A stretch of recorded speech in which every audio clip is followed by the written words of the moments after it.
जी आपने ये सब छोड़ दिया, लेकिन मेरे मन में एक संशय है।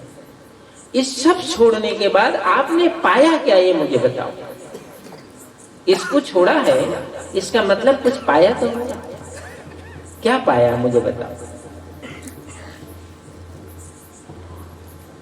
मैं जानना चाहता हूं कि राज परिवार ये सब छोड़ने के बाद आपने पाया क्या। तो उसके पिता ने कहा कि बेटा पूछते तो तुम थी, लेकिन मेरे जाने के बाद तुम इस राजगद्दी पर बैठे, तू तो बता तूने क्या पाया। तो बता तुम क्या पाए हो बताओ। तो उसने कहा कि मैं आपके राज्य का इतना विस्तार किया, इतना ये बढ़ा दिया, उतना ये बढ़ा दिया, इतना ये बढ़ा दिया, इतने सैनिक, इतने सेवक, जो मैं आज्ञा करूं वो तत्क्षण उपस्थित होता, जो आप आज्ञा कर दो अभी उपस्थित हो जाए। बादशाह ने कहा अच्छा।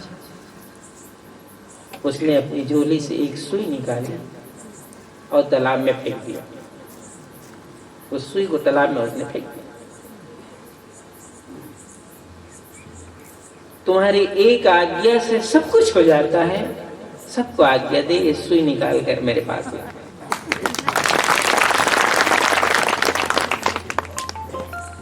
तो राजा सबको आज्ञा दिया, प्रजा, सेवक, कर्मचारी, सैनिक, सबको आज्ञा दिया कि इस तालाब से सुई ढूंढो। सारे सुई ढूंढने में लगे, सारे सुई ढूंढ रहे हैं। पानी कीचड़ एक हो गया, सुई कहीं मिलता, वो सुई क्या मिले, वो तो कीचड़ पीचड़ में चला गया। इतने बड़े तालाब में सुई कहाँ मिलने वाली है? सारी प्रजा हार गई, सेना हार गए, सब हार गए। अंत में वो कहता है पिताजी वो सुई तो नहीं मिली, लेकिन आप चाहो जितनी सुई मैं मंगवा कर आपको दे। अब सुई जितनी चाहो उतनी मंगवा कर मैं दे दूं।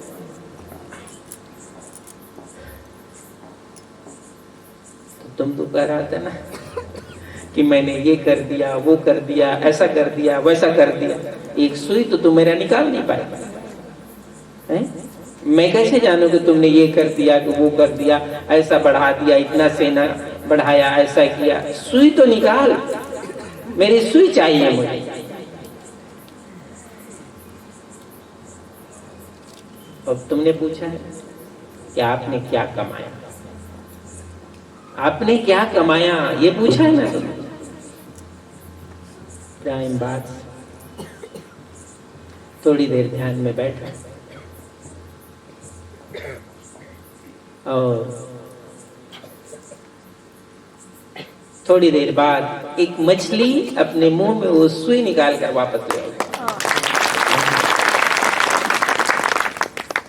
तुमने पूछा था ना मैं ये राजपाट छोड़ करके मैंने क्या कमाया, ये सुई वापस आ गई, ये सुई वापस आ गई, ये मेरी कमाई। तुम राजपाट में बैठने के बाद भी ये सुई मुझे तुम ला कर दे नहीं सके। तो मेरी कमाई और तेरी कमाई में फर्क है। ऐसा चैलेंज में मत करो, ऐसा चैलेंज नहीं करो। गुरु दरबार है, वहां सेवा करो। गुरु दरबार है, वहां सेवा करो, वहां सुमरन करो, वहां समर्पित हो। ये तुम्हारी योग्यता है, ये तुम्हारी परीक्षा है। वहां व्यवस्था है कि नहीं, ये गुरु की जिम्मेदारी नहीं है, ये तेरी जिम्मेदारी है। ये कभी गुरु की जिम्मेदारी नहीं होती, वो तो संगत की जिम्मेदारी है, वो तो शिष्यों की जिम्मेदारी है, वो कोई गुरु की जिम्मेदारी नहीं, वो शिष्यों की जिम्मेदारी है। ये कभी फील हुआ, ये कभी महसूस किया आपने? आप तो सारी व्यवस्था होने के बाद जाते हो वहां व्यवस्थित करके, और सारी रसोई बना रही, वो पेमेंट से बना रहे। तुम किस बात के संगत हो? संगत के लोग हो जब वो पेमेंट से बना रहा है। आप नहीं बना सकते, गुरु दरबार का प्रसाद आप नहीं बना सकते। ये स्थापित करो, ये जरूरी है, ये भक्ति जरूरी है कि गुरु दरबार में हम भोजन बनाएं। हम सेवा करेंगे, क्योंकि वो प्रसाद हमें पाना है। कितने ही सत्संग सुनते हो, लेकिन बुद्धि नष्ट इसलिए हो जाती है, वो भजन में नहीं लगता है कि भोजन शुद्धता से नहीं बनती। वो तो लेबर है, उसको क्या पता है कि कैसे सफाई से भोजन बनाना, कैसे पवित्रता से भोजन बनाना। लेकिन वो आयोजन करवाने वाला इतना मजबूर है बेचारा। तुम तो भोजन के टाइम आते हो ना, भोजन के टाइम तुम आए और वो दरवाजा खोल के दिखा दिया कि सब सामान रखा हुआ है, भोजन बना नहीं, तुम उसी समय बनाओ। इसलिए वो मजबूरी में वो मजदूर से भोजन बनवाते। यही संगत है। वो तो प्रसाद माना जाता है, तो प्रसाद तभी बनेगा जब प्रसाद भाव से उसको बनाया जाएगा। वहां तो वेतन के भाव से बन रहा है, वो कैसे प्रसाद हो? वो प्रसाद के भाव से बनना तो चाहिए, तभी तो प्रसाद होगा। धर्मदास साहिब जब मथुरा में शिष्य हुए, कबीर साहब का दर्शन हुआ, तो अपने ठाकुर जी को भोग लगाने के लिए अपने हाथ से वो बना रहा, अपने हाथ से भोग लगा रहा, तभी वो प्रसाद माना गया। लेबर भोजन बनाएगा, वो कभी प्रसाद नहीं होता है, इसलिए उसको खाना कहा जाता है। खाना, उसको तुम खाओ, वो खाना है, क्योंकि वो लेबर ने बनाया, पेमेंट लेकर बनाया। वो प्रसाद तब होगा जब कोई साधक बनाए, कोई शिष्य बनाए, प्रसाद भाव से बनाए कि ये मेरे गुरु दरबार का प्रसाद मैं बना रहा, ये मैं अपने गुरु जी के लिए बना रहा।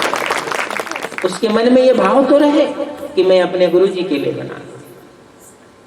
ये सब विलुप्त हो, भक्ति विलुप्त हो। अब केवल हम किसको निभा रहे हैं? अब किसको निभा रहे हैं? बस अब केवल नाते रिश्ते और फर्ज को निभा रहे हैं। फर्ज को निभाना भक्ति नहीं,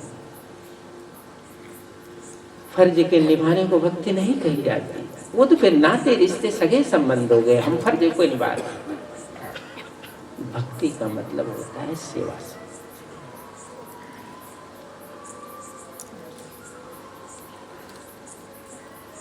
कोई गुरु तुम्हारे द्वार पर आए,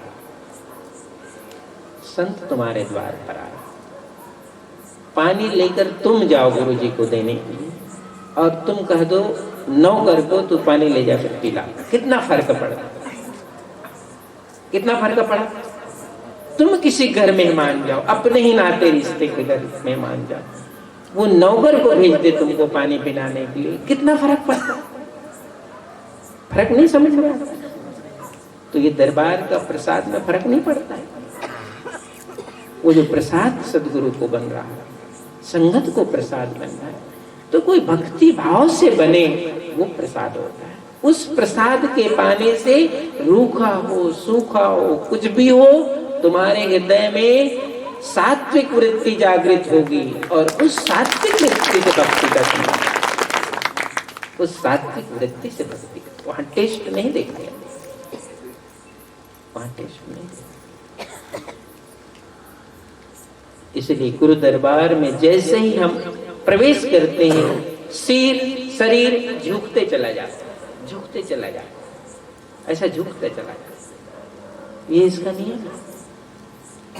विनम्र होते हम चले जाते हैं दरबार, अंदर गेट से पूछते ही पूरी विनम्रता यात्रा करता है।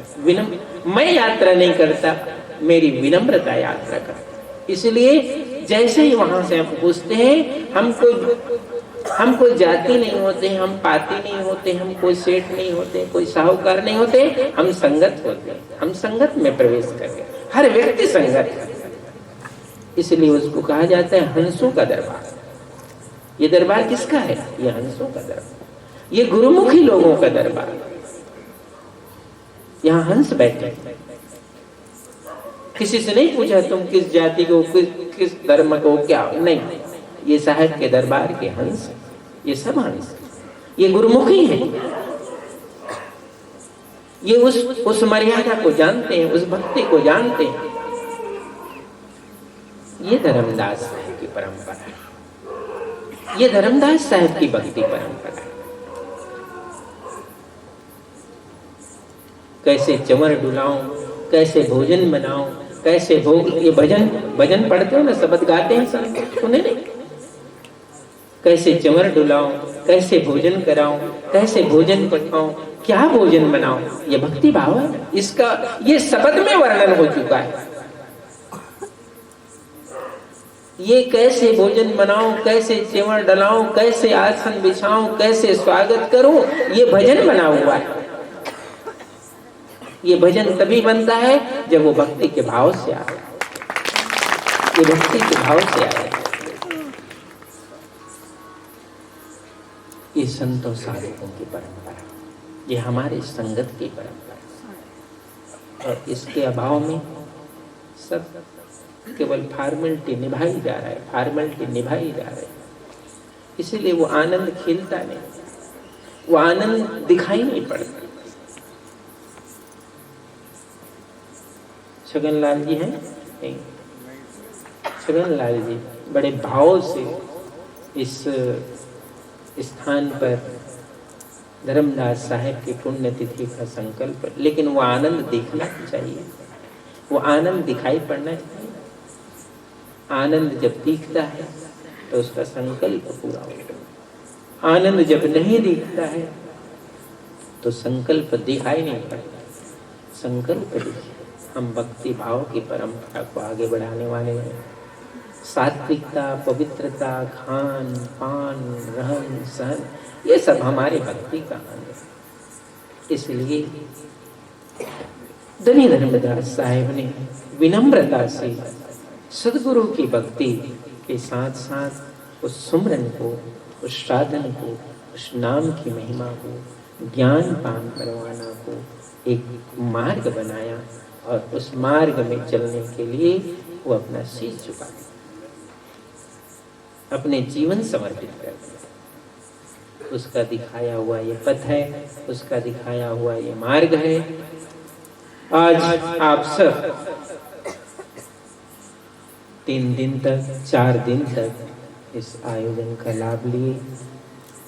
आने वाले समय में शायद ये अवसर यहाँ नहीं आएगा क्योंकि कुंभ का मेला होगा, तो शायद ये अवसर वहाँ होगा और वहाँ ये धर्मदास साहब की तिथि में, क्योंकि शायद इसी पीरियड में कुंभ का मेला होगा।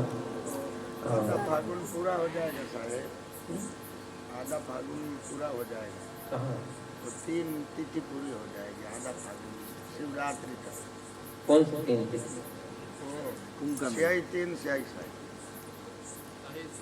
शाही स्नान 3, आधा फागुन में पूरा हो जाएगा शाही। फागुन पता नहीं, अब देखें आगे जैसा होगा, लेकिन मुझे लगता है कि वहाँ होगा वो, क्योंकि मार्च में आएगा वो। मार्च है नहीं तो वो अंतिम शाही स्नान जो पड़ रहा है वो मार्च में ही पड़ेगा। शिवरात्रि को नहीं वो डेट चेंज हो चुका है, वो डेट चेंज हो चुका है, मार्च से ही शुरू होगा वो। शायद जैसे भी समय बताएगा। बोलो सदगुरु कबीर साहब की जय। तो आगे नहीं हो तो वापस घूमना हो जाएगा। कुंभ पहली हो जाएगा तो होगा कार्यक्रम, कुंभ नहीं होगा तो नहीं होगा। ये बात कुंभ वहाँ होगा तो वहाँ होगा।